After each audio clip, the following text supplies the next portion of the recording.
Bienvenidos a una nueva edición de Visión Geopolítica, en este caso para tratar de la conflictividad existente en el mar del sur de China. Probablemente esto no les diga gran cosa a ustedes, porque efectivamente es un tema o un escenario que no tiene una repercusión mediática en Occidente, en Europa, donde nos llegan muy pocas noticias sobre esta parte del mundo, pero que en cambio puede tener una gran repercusión a medio o a largo plazo, porque se está fraguando una tensión entre una serie de países que iremos desgranando, por una serie de recursos, por una serie también de intereses geopolíticos muy importantes que, como digo, pueden llegar a tener repercusión mundial. Y para tratar precisamente de este tema, como digo, no muy conocido, tenemos a dos grandísimos expertos. Por un lado tenemos a José Javier Esparza, un renombrado periodista que ha dedicado muchos años de su vida a los temas internacionales y que conoce muy bien, perfectamente, este escenario. Por otro lado, José Javier, bienvenido. ¿Qué tal? Por otro lado, tenemos al teniente coronel Ángel Gómez de Ágreda, del Ejército del Aire, un excelente analista geopolítico que también ha dedicado muchos años de su vida a analizar los conflictos en general en todo el mundo, y muy particularmente en el Extremo Oriente, en esa Asia que muchas veces nos es, como digo, una gran desconocida, y muy concretamente en el mar del sur de China, sobre el que es un conferenciante habitual en universidades españolas o en centros extranjeros. Ángel, bienvenido. Gracias, Pedro. La primera pregunta sería, Ángel, cuéntenos usted dónde está el mar del sur de China, para que nuestros televidentes se hagan una idea. El mar del sur de China, en principio, como su nombre indica, está en la zona sur de China, y lo primero que habría que decir es que no es para todo el mundo el mar del sur de China. Los vietnamitas lo llaman el mar oriental, los filipinos el mar occidental, sobre todo desde que existen los conflictos sobre su soberanía y sobre a quién pertenecen las aguas que hay en el mar del sur de China. Para hacernos una idea, para contextualizar un poco qué significa el mar del sur de China en Asia, habría que hacer un equivalente a lo que significa el Mediterráneo para Europa. Es el mar interior, digamos, por el cual se mueve prácticamente toda la vida, donde nace toda la sociedad, no solamente de China, sino de todo el sudeste asiático. A veces nos cuesta mucho situarnos en los mapas, sobre todo a los europeos, por la diferencia de escala entre los distintos continentes. La península indochina tiene un tamaño casi equivalente al de Europa, y 600 millones de habitantes contra los 500 millones que tenemos en Europa, con lo cual es un ámbito geográficamente grande, de acuerdo con las escalas europeas. El mar del sur de China tiene 3,5 millones de kilómetros cuadrados, es un mar grande, y geopolíticamente tendría una significación parecida a lo que sería el Caribe en el nacimiento, en la génesis de Estados Unidos, y la importancia que tiene pues, para Estados Unidos lo que sería el Canal de Panamá, Cuba.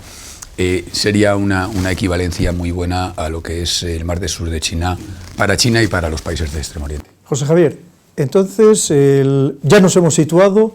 ¿Por qué es tan importante esta parte del mundo que a nosotros no somos muchas veces capaces de entenderlo en su totalidad?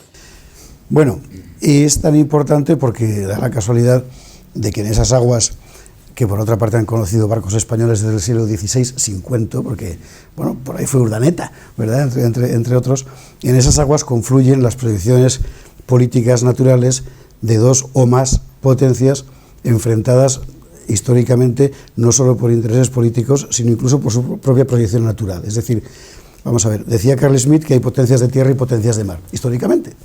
España ha sido, a pesar de tener una flota extraordinaria, sin embargo ha sido una potencia de tierra, una potencia continental que ha creado, ordenado un territorio siempre que ha ido a algún lado. Inglaterra siempre ha sido una potencia de mar, aunque haya ocupado territorio, sin embargo su mentalidad siempre ha sido la de la ocupación fundamentalmente marítima. Lo mismo ocurre en ese mar en China respecto a Japón.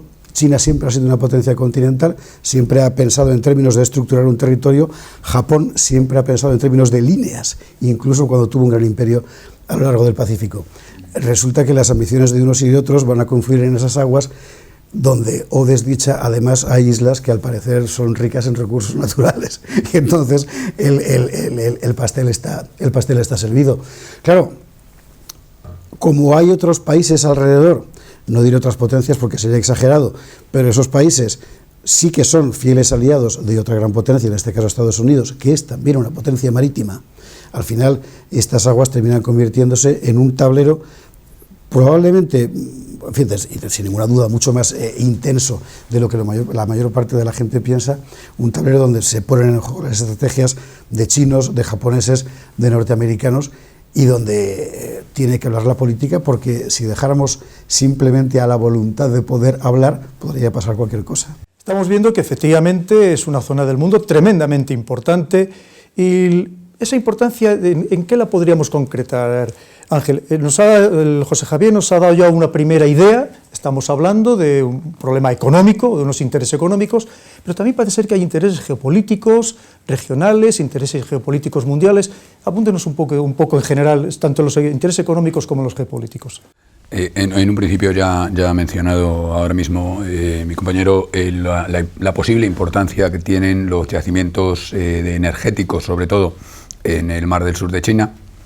Si bien es cierto que ahí discrepo un poco en cuanto a la viabilidad de la explotación de esos recursos, es un poco como lo que pasa en el Ártico, que también supuestamente tiene muchísimos recursos, pero su viabilidad económica es bastante difícil de asegurar, sobre todo en el escenario tan cambiante que tenemos en el mercado energético ahora mismo. Además, casi todos esos recursos están en las líneas costeras de los países donde hay menos disputas en cuanto a la soberanía de las aguas en las que están esos recursos. En cualquier caso, para mí el punto fundamental del Mar del Sur de China, con el desplazamiento del centro de gravedad geopolítico hacia el Pacífico, yo creo que de alguna manera se ha quedado. Habría que hablar de un centro de gravedad en el Indo-Pacífico, entre el Índico y el Pacífico. El Índico, después de todo, es el tránsito de todas las grandes rutas mercantiles que van desde África y desde Oriente Medio, los grandes proveedores de recursos naturales, hacia los grandes manufactureros que son pues China, Japón, Taiwán, Corea, los países de Extremo Oriente. Luego, para mí es mucho más significativo el Mar del Sur de China como ruta de tránsito de los recursos económicos que como fuente de esos recursos. Sandokan ya estaba en el estrecho de Malaca hace 200 años, ya viene habiendo una tradición de piratería. Entre Malasia e Indonesia es estrecho, para que lo sepan nuestros videntes. Justo enfrente prácticamente de las costas de Singapur. Cuando uno está en Singapur, en el Hotel Bahía, viendo el estrecho de Malaca, lo que realmente le llama la atención es la cantidad de barcos grandes. Dices, si fueran pesqueros entendería que hubiera cientos de barcos, pero no, es que son petroleros y son grandes cargueros. El 80% del tráfico de las mercancías que van hacia Extremo Oriente o que vuelven a los mercados occidentales pasan por el estrecho de Malaca, que en un momento dado llega a estrecharse hasta 2 kilómetros de anchura. Luego, la criticidad no ya del Mar del Sur de China, sino de los accesos al Mar del Sur de China son probablemente el mayor activo en términos económicos que tiene el Mar del Sur de China. Además de eso, la principal flota china, la flota del sur, ubicada en la isla de Hainan, el paso obligado hacia mares abiertos también transita por el Mar del Sur de China. Luego, su importancia no es solamente económica, sino también estratégica en cuanto al tránsito de los barcos de guerra. Sí, yo me permitiría apuntar que también dentro de ese aspecto económico estaríamos hablando de la pesca. Hay que pensar que China tiene que mantener a una población muy importante y creciente, con muy pocas tierras cultivables, proporcionalmente en relación con su población, y tiene que sacar los alimentos de donde pueda. Y también estaríamos hablando de minerales estratégicos que parece ser que pueden existir en abundancia en ese fondo marino. Pero ha dicho una cosa muy interesante de esa importancia de esos pasos estratégicos, de esos puntos, cuellos de botella que existen. Quizá por eso Estados Unidos hace permanentemente maniobras. Recientemente ha hecho unas maniobras navales importantes con Filipinas. En estos días se está realizando unas maniobras navales con India en ese mundo Indo-Pacífico, con India y con Japón, sus dos principales aliados, ahora quizás más importantes en toda esa zona. Está controlando esos estrechos, teniendo en cuenta, como usted ha dicho antes, que la Marina de Estados Unidos es tan potente, la Armada de Estados Unidos, como el resto de todas las armadas del mundo juntas. Claro, Estados Unidos es una potencia talasocrática, es una potencia de mar, a pesar de controlar, de que su territorio nacional sea prácticamente medio continente. Su vocación, su forma de proyectarse en el escenario geopolítico mundial es esencialmente marítima, es una mentalidad muy semejante a la de los británicos, y para ellos las rutas comerciales son absolutamente esenciales. Por Malaca nos peleamos con los portugueses nosotros en el 16, es decir, eso es una ruta importantísima desde hace un montón de tiempo, claro, porque son los caminos seguros en un mar que no es seguro. desde el punto de vista puramente meteorológico, ¿no? Los Estados Unidos encuentran el nervio de su propio proyecto nacional y por tanto de su interés nacional y su interés geopolítico en el comercio internacional. Lo estamos viendo con el Tratado Interpacífico muy recientemente y con el que se está negociando mal que bien con Europa en el mismo sentido, como lo vimos con el NAFTA que firmó con México, etc., ¿no? Y para ellos las rutas comerciales no son solo comercio, es mucho más, son destino, es decir, son destino nacional, de tal forma que controlar todas estas rutas, y esto lo vimos antes de la Segunda Guerra Mundial, es absolutamente crucial. No chocan con el interés de China, podrían chocar con el interés de otra potencia, pero Japón ya no es una alternativa y la India en principio tampoco, aunque por cierto no deja de ser llamativo que precisamente ahí su socio de referencia tenga que ser la India, que en este momento parece más orientada a firmar tratados de cooperación financiera, etcétera, con Rusia y con China y con Brasil, ¿no?, en el área de los BRICS.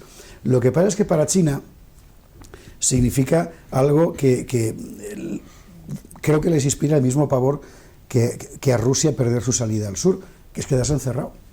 Es decir, si al final no se trata de que no te vayan a dejar meter por ahí los barcos, si te dejarán probablemente, pero depender de otro, cuando eres un país como China, es una cosa bastante difícil de llevar. Y si tú ves el mapa y con los datos que tienes, de arriba a abajo, Japón, Taiwán, las Filipinas, ese collar de islas que son las que están en litigio, pues la sensación de ahogo es perfectamente comprensible. De hecho, si puedo, al hilo de lo que estaba comentando, porque uniendo varios aspectos de los que hemos hablado, el carácter continental de China como potencia. De hecho, China entiende el mar del sur de China como una extensión de su territorio, de su tierra, pero que está pintado en azul en el mapa en lugar de en verde. No entiende el concepto tradicional, el concepto de la Convención de Naciones Unidas, de la ley del mar, del derecho del mar. No lo entiende el concepto de aguas territoriales, entiende el concepto de territorio y por lo tanto para ellos es soberanía pura y dura lo que quieren ejercer sobre el mar del sur de China. Es un tema porque en nombre de la libertad de los mares declara Estados Unidos la Primera Guerra Mundial, entra en nombre de ese concepto, la libertad de los mares, precisamente. Y recordemos que la Segunda Guerra Mundial se produce por la deficiencia que tenía básicamente Japón de energía y por una población creciente que también le demandaba cada vez más alimentos. Es decir, que estamos en un escenario que no es muy distinto al que generó la Primera y la Segunda Guerra Mundial precisamente en esa parte del mundo. Ha cambiado China por Japón prácticamente, pero el escenario, incluso físicamente, es el mismo. Y luego hay otro aspecto interesante. Hablábamos del tamaño de la flota de los Estados Unidos, pero ahora mismo China, sobre todo, está jugando con otras armas. China no está empleando a lo que llamaban su flota gris, es decir, a su flota de guerra. Los barcos de guerra normalmente van pintados de gris. No está empleando su flota gris, sino su flota blanca. Está empleando sus fuerzas de guardacostas. Tiene una serie de fuerzas del Ministerio de Pesca, de distintos ministerios, que se están agrupando en realidad, pero son barcos del mismo tonelaje que pueden ser los barcos de guerra, una fragata normal, pero adscrita a ministerios civiles, de tal manera que da una percepción de menor agresividad dentro del escenario del mar del sur de China. No contabiliza como fuerzas militares, pero las está empleando sobre todo en el asegurarse su hegemonía con respecto a los recursos pesqueros que antes comentaba, en el mar del sur de China y en otros escenarios que también están en conflicto en la zona. Es como una marcha verde, pero con barcos. En este caso, una marcha blanca, efectivamente, sí. Sí, efectivamente, porque además estamos hablando de que están construyendo islas artificiales. Según la ley del mar, no se puede construir donde no exista, más allá donde lo tape la marea alta, y aquí todo lo tapa la marea alta, y están construyendo auténticas islas artificiales en peñascos o en arrecifes que no existían. Estamos hablando de que es verdad que China no fue el primero que empezó a construirlas, empezaron otros países como puede ser Filipinas, pero es verdad que asusta la rapidez y la calidad con la que está construyendo China aeródromos, está construyendo puertos, está construyendo incluso edificaciones en algunas islas, que es realmente sorprendente. La primera pregunta es decir, que vemos que están muy enfrentados y que va a ser muy difícil encontrar una solución, sobre todo porque hay algunos países que claramente están enrocados en sus posiciones. ¿Por qué se permite que China se apodere, por así decirlo, de esas aguas, que en principio son aguas internacionales, porque se solapan las zonas económicas exclusivas y todavía no ha habido un arbitrio que diga que son suyas. En principio, la ley del derecho del mar no prohíbe construir donde no haya una isla, no hay ningún problema. Lo que dice es que no se puede adscribir soberanía, no se le pueden dar aguas territoriales o zona económica exclusiva a una construcción que sea artificial o a una construcción que no esté permanentemente emergida en la pleamar. Hay otros casos mucho más curiosos en la zona, un poco más al norte, las islas Senkaku, para los japoneses, Diaoyu para los chinos, incluso la isla de Dokdo, Takeshima, entre Corea y Japón. Pero hay un caso especialmente curioso que es Ieodo, que es una roca submarina, está 5 metros bajo el nivel del mar, pero tiene encima construida una plataforma de aterrizaje de helicópteros. Es una plataforma de explotación de Corea del Sur que entra dentro de la zona que ha establecido China de información de la defensa aérea. Yo creo que lo que está haciendo China y el resto de los países en realidad es establecer unos precedentes de derecho internacional que realmente no están recogidos, pero lo que está haciendo es jugar a largo plazo con las percepciones de que dentro de 50 años nadie recordará de dónde ha salido esa isla, sino de que ahora mismo hay una isla. Lo que está haciendo es crear un precedente. Es como el juego de Gibraltar al ampliar su territorio continental, su tierra, ¿no? Es decir, creando, dentro de 50 años efectivamente nadie se acordará. Y yo me imagino que el plan es efectivamente que dentro de 50 años, de 80 años, de 100 años, a lo mejor han encontrado una forma de hacer rentables esos recursos, la extracción de esos recursos energéticos, como ocurre un poco con los del Ártico, ¿no? Es decir, son apuestas bueno, tampoco tan largo, ¿no? Quiero decir, desde el punto de vista de un gran Estado, un cálculo de 50 años no es muy largo plazo. Sobre todo para China, que está muy acostumbrado a esos plazos. Eso le iba a comentar, claro. José Javier, que piense que nuestros políticos hacen planteamientos a 5, máximo 10 años, pero China los hace como mínimo a 50 años. Qué generosidad, máximo 10 años. Máximo 4, con lo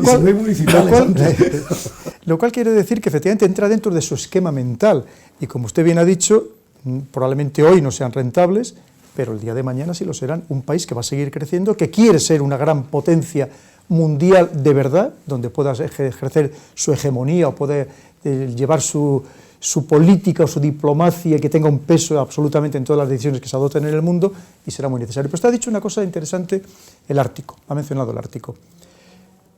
Estos puntos de paso obligado que estamos hablando no perderán cierta relevancia a medida que se empiece a transportar un mayor número de mercancías por el Ártico, teniendo en cuenta este fenómeno del calentamiento global que lo empieza a permitir? Pues los rusos y los canadienses están convencidos de que sí, y están poniendo ahí toda la carne en el asador, o en el derretidor, para ser más precisos.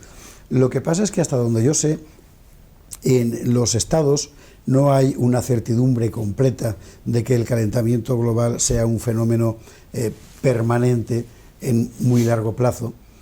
Y los rusos, por ejemplo, piensan que es circunstancial, es decir, si no recuerdo mal, el último análisis que leí de los meteorólogos oficiales del Estado ruso era que de aquí a 5 años empezaba un periodo frío otra vez, ¿no? Así que son una alternativa solo hasta cierto punto. China, volviendo, no es que me quiera ir del Ártico, es que hace mucho frío. No, China, volviendo a China, corríjame sobre las cifras, pero si no me equivoco, tiene a 2/3 de la población viviendo en el tercio oriental del territorio y el resto es un inmenso vacío. Solo puede volver a llenarse si es capaz de generar una actividad no dependiente de la tierra, del arao, lo suficientemente intensa como para dar trabajo a la gente. Para eso hace falta muchos recursos, claro, hace falta mucha energía, hace falta lo que no tienen, ¿no? Efectivamente, simplemente apuntando algo sobre el Ártico, hay mucha gente que lo ve, que aquello va a ser facilísimo de transitar, y no es el caso, entre otras cosas porque hay que pensar que gran parte del año vive en oscuridad permanente y eso dificulta mucho la navegación. Usted ha dicho también una cosa muy interesante sobre China. Curiosamente, en la época de la China nacionalista, de Chiang Kai-shek, ya establecieron la famosa línea de los 9 puntos, que fue de las pocas cosas que heredó el gobierno de Mao. Esa línea de los 9 puntos, que lo que viene a decirnos es que es no solamente hacerse con esos recursos, sino es una línea de protección precisamente para esa costa, que como usted bien ha dicho, esa costa del este de China, donde está prácticamente concentrada no solo la población, sino también toda la estructura, la burocracia, el pulmón político. Claro. Correcto. ¿Usted cree que efectivamente lo que estamos hablando también es establecimiento de unas líneas de defensa pensando en un posible, en un hipotético ataque que China pudiera sufrir? Claramente sí. De hecho, el concepto de las barreras de islas que aparecen en la doctrina, la primera barrera entre Japón, las islas de la zona de Okinawa hasta Taiwán y después Filipinas, la segunda barrera de islas que pasa por Guam, las Marianas hasta Nueva Guinea, y la tercera que ya está en Midway y en Hawái, son obstáculos que entiende China que tiene a su expansión natural y líneas de protección que quiere establecer al mismo tiempo con respecto a posibles agresiones. En realidad tenemos que pensar en China, y lo estaba comentando ahora perfectamente, tenemos que pensar en China, en el core de China, que es prácticamente la zona entre los dos ríos principales y la zona más oriental de China. El resto ha ido entrando y saliendo del país, pero en realidad es básicamente una zona colchón, es una zona buffer. Toda la zona norte del desierto de Gobi es una zona de separación con la otra potencia, gran potencia de Asia, que es Rusia. Tiene la zona del Himalaya y la zona de las selvas que le protegen de la zona de la potencia de India, ¿no? Y luego tiene el buffer de Afganistán, que le protege, y en este caso, desgraciadamente para ellos, le separa de los recursos del otro gran imperio tradicional, que es el de Persia. Es decir, China tiene una gran zona colchón por el norte, por el oeste y por el sur, y no tiene ninguna zona colchón por el este. Con lo cual, para ellos, el mar del sur de China lo que supone es el completar esa zona de colchón que siguen viendo como potencia continental, que comentaba antes que son, como necesaria para darse profundidad estratégica en la defensa. Y en todo este, que vemos interesantísimo tema geopolítico que se está haciendo allí, ¿qué papel juega Japón? Porque Japón recientemente reinterpretó su constitución para que sus fuerzas pudieran salir al exterior. Parece ser que se está rearmando, y además no un ejército que ya era, aunque la gente no lo conozca, de una altísima calidad técnica, con probablemente los mejores materiales del mundo, y que tampoco era tan pequeño. ¿Qué significado puede tener Japón? ¿Es parte de ese contracerco que emplea, o de cerco estratégico que emplea Estados Unidos con respecto a China? Hasta que los japoneses quieran, probablemente. Fue muy impresionante ver hace unos pocos días la sesión del Parlamento japonés en la que se firmaba el acta que permite volver a sacar al exterior a las Fuerzas Armadas, porque lo que hubo fue una agresión violenta por parte de los diputados pacifistas contra una situación un poco de locura contra el presidente del Parlamento, que terminó literalmente sitiado por decenas de personas que le pegaban para quitarle el papel y que no lo firmara. Es decir, esto es significativo porque, claro, traduce que una parte importante de la sociedad japonesa está muy cómoda en la posición en la que hasta ahora han estado viviendo, subordinada, ciertamente, pero que al parecer a ellos pues no les planteaba grandes problemas de conciencia, cosa que hubiera sido inimaginable hace 70 años, por ejemplo, ¿no? Yo creo que el problema de Japón, la desdicha de los japoneses, si de verdad quieren ser pacíficos para siempre, es que no van a poder por donde están puestos. Quiero decir que hay naciones que inevitablemente vas a verte abocado a, no te diré una guerra, pero sí a una defensa necesariamente por donde estás. Claro, Japón está en un sitio que entre Rusia y China, y abriendo hacia el Pacífico a dos colosos, inevitablemente tendrá que ser amado, aparte ya de razones históricas y culturales que hacen que sea un país muy proclive a desarrollar cultura militar en el sentido más noble y académico del término, ¿no? Seguramente ahora verán muchos peligro y esa sensación de que, bueno, vamos a hacer algo que nos descoloca, nos genera incertidumbre, pero al final es inevitable porque generalmente la geografía manda. Y la geografía de Japón no se puede cambiar. Efectivamente, hablaba usted de lo que sería la pura geopolítica, es decir, los conflictos que son generados precisamente por las posiciones geográficas. Manda la geografía y manda la economía. Bueno, claro. Y el tratado del TPP vincula todavía más a Japón con Estados Unidos. ¿En contra de China? En contra de China. O como contraequilibrio, como equilibrio a China, como proxy de Estados Unidos en Asia. Un papel, como decía antes también, similar al que puede estar jugando Australia o al que puede estar jugando India, y muy recientemente Filipinas, planteándose reabrir la base de Subic Bay, la famosa base de Subic Bay, donde estuvieron las fuerzas americanas en su día. No hay que olvidar que en Okinawa, Estados Unidos, tiene unas bases muy importantes, con la opinión pública local de la isla de Okinawa totalmente enfrentada a la posición del gobierno en cuanto a la permanencia de esas bases, y que en Yokosuka, en la base naval de Yokosuka, está estacionado el único portaaviones, o estaba hasta hace muy poco, el único portaaviones nuclear americano que está fuera de Estados Unidos permanentemente. Hasta hace poco era el George Washington. Es muy significativa la presencia de un portaaviones nuclear fuera de una base de Estados Unidos. Eso implica una relación, un partenariado entre Japón y Estados Unidos muy fuerte, muy potente. Japón está ahora mismo viviendo una etapa particularmente nacionalista bajo el gobierno de Shinzo Abe, donde está intentando reafirmarse de alguna manera.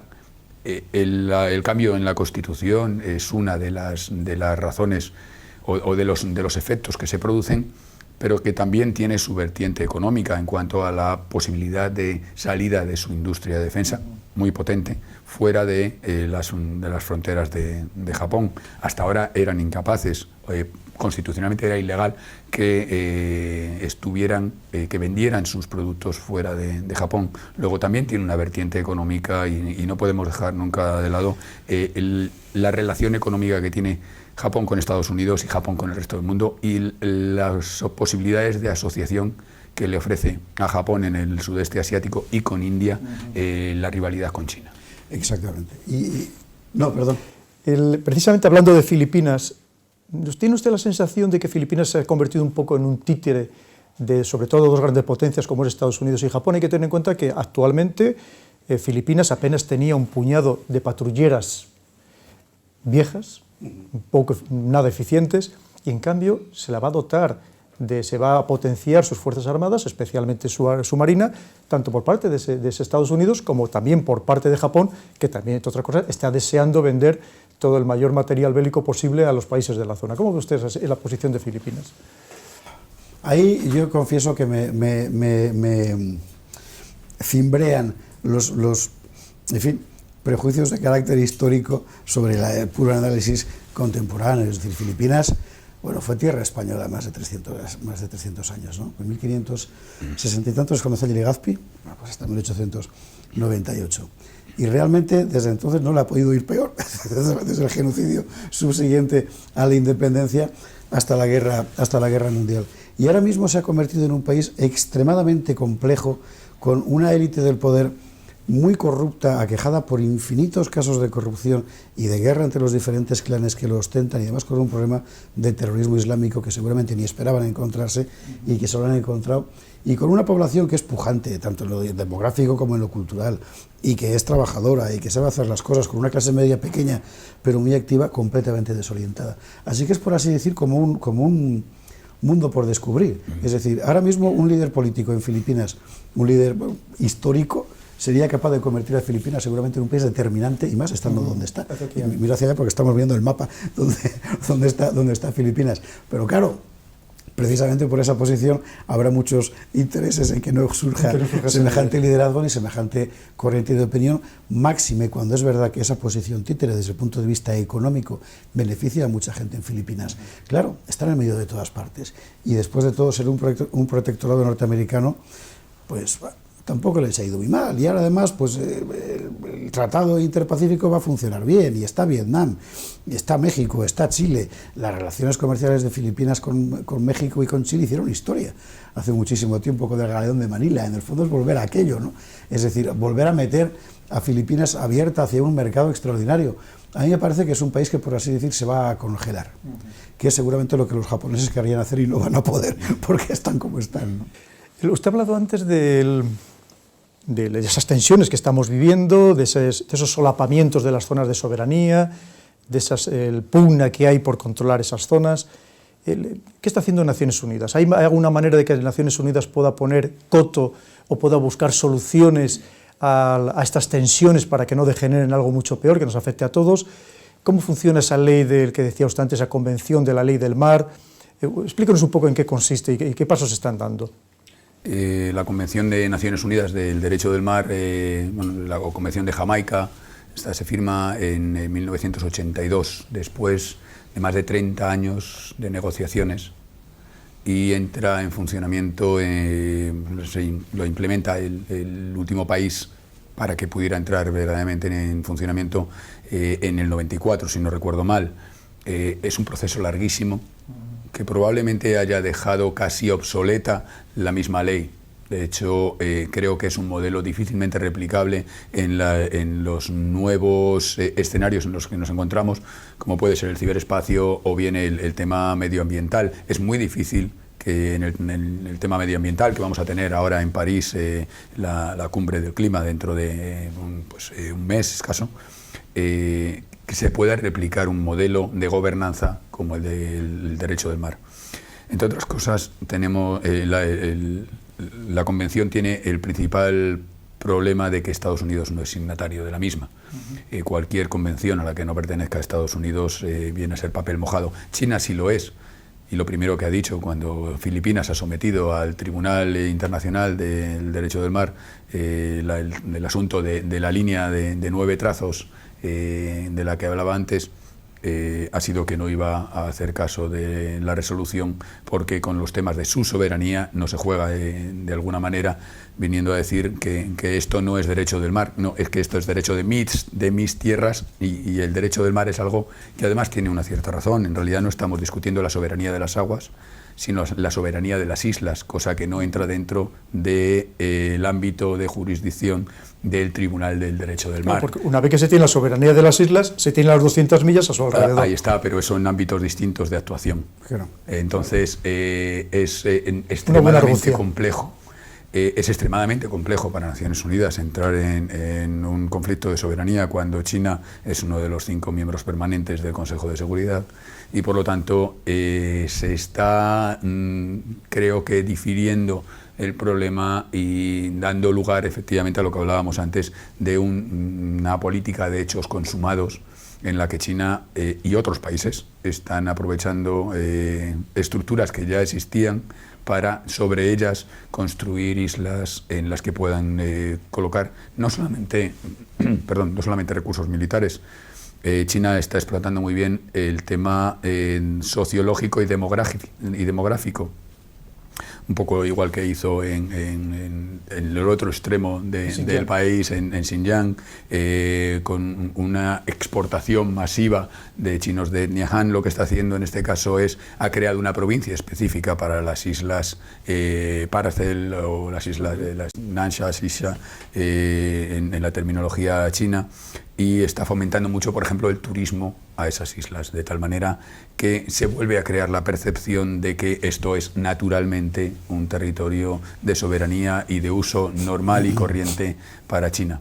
Está, digamos, jugándose con la dificultad del derecho internacional en cuanto a las competencias para cada uno de los conflictos, para diferir la solución del problema, con el peligro de que se entre en una solución que no sea de derecho. Vamos a empezar a hacer un poco de ejercicio de perspectiva, José Javier. Vemos que la situación está muy tensa, vemos que efectivamente pudiera llegar a desembocarse un conflicto que nos pudiera afectar a todos, porque estamos hablando de 2 de las principales potencias del mundo, en este caso Estados Unidos y China, una China que está creciendo, a pesar de que ahora mismo esté en un parón económico, por así decirlo, o operacional. ¿Cómo ve usted el futuro? ¿Cree que de verdad se va a poder encontrar alguna solución? ¿Interesa encontrar esa solución? ¿O pensando que hay esas opiniones tan sumamente enfrentadas, enroncadas, como decíamos antes, va a ser imposible y antes o después efectivamente surgirá en esa zona tan importante del mundo un conflicto bélico de alta intensidad? Bueno, mi impresión es que me resulta difícil creer en un conflicto bélico de intensidad elevada, más que nada porque todos se juegan muchísimo y es una zona tan sensible para todos que es demasiado arriesgado.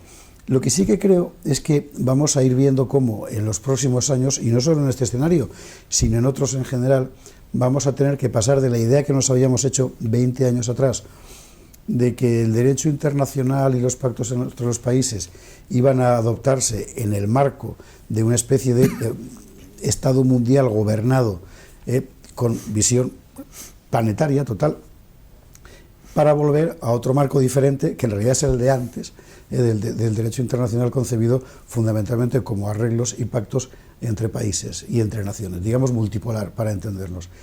Y claro, todos esos pactos al final significa que tarde o temprano alguien los romperá para tener que volver a negociarlos, pero la vida de la humanidad ha sido así siempre, ¿no? Creo que más bien ese es el camino que vamos a llevar, este segundo caso, porque, vamos a ver, la famosa gobernanza global, de la que se habla desde la caída del muro de Berlín, existe si hay un globo que se deja gobernar.